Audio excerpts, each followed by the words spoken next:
السلام علیکم ورحمۃ اللہ وبرکاتہ۔ ناظرین، آپ کو ایک بہت اہم خبر سے آگاہ کرتے چلیں کہ علامہ سعد حسین رضوی بلوچستان پہنچے ہیں اور وہاں پر انہوں نے سانحہ مستونگ کے شہداء کے لواحقین سے اظہار تعزیت کی، اور اس موقع پر علامہ سعد حسین رضوی کے پاس وہاں کے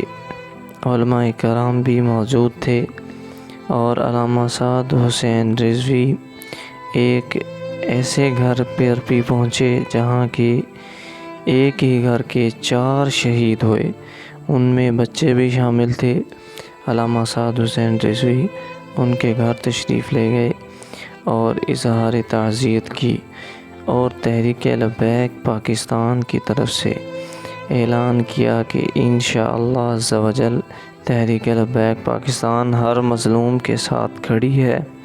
اور ہر ظالم کا راستہ روکے گی انشاءاللہ عز و جل۔